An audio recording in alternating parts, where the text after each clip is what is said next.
Free ako sa lahat ng vlogger, lahat ng gusto nyo ng negative ang pakita, wala akong problema. Hey folks, ating subukan at kainin ang Diwata Pares Overload.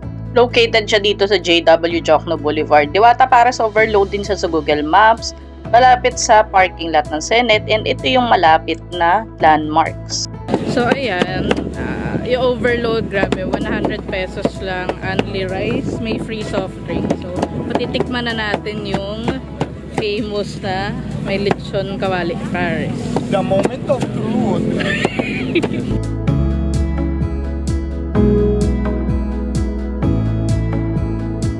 Ayan, so turn na natin para pumila.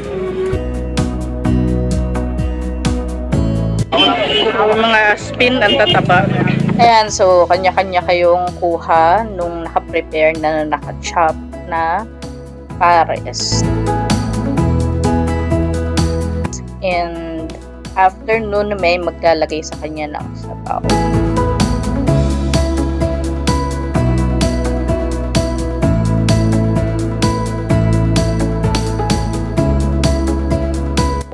Of course, pagkabayad nyo dun sa mama na 100 pesos, ibigyan mo na kayo ng stop.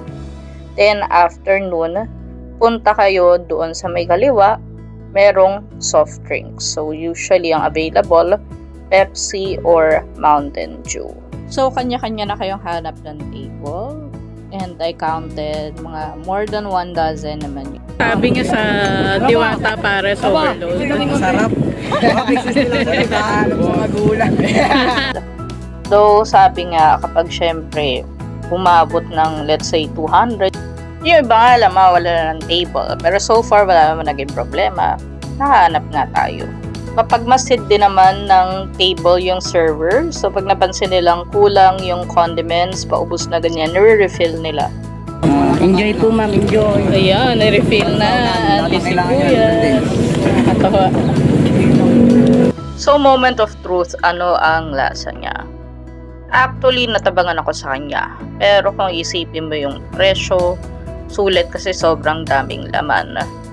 Which is, kung isipin mo, para siyang reverse pares. Kasi, kaya nga ang pares naging mura kasi onti yung laman. But then, binabawi sa lasa, sa kapal ng sabaw, yung broth, ganyan. Ito baligtad eh. As in, bawing-bawi ka sa laman. Kaya nga lang, kung hinahanap mo yung lasa talaga ng broth, medyo wala. Ang isa pa lang napansin ko dun sa karne, hindi siya mapanghi. So, alam mong hindi siya scrap meat, kagaya ng iba.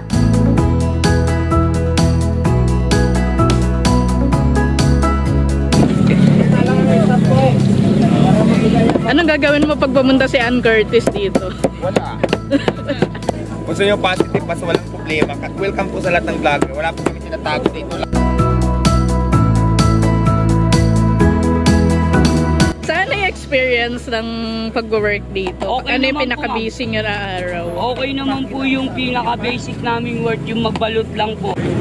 Yes, bukas ako ngayon. 24 hours tayo bukas ulit. Laban lang. Vlogger ka na. Vlogger na ako.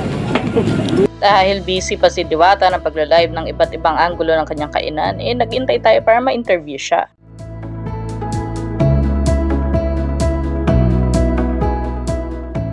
Yan, sa lahat ng dumaranas ng pagsubok sa buhay, laban lang, laban lang, huwag kayong sumuko kasi normal naman talaga sa mga tao habang buhay tayo na may kaakibat talaga ng pagsubok. Pero kailangan talaga, pinakamagandang gawin natin, huwag tayong susuko, tuloy lang natin yung laban ng buhay. Darating din ang panahon na ayon din sa atin ang panahon. So yun lang, yun ang matutunan ko sa buhay ko.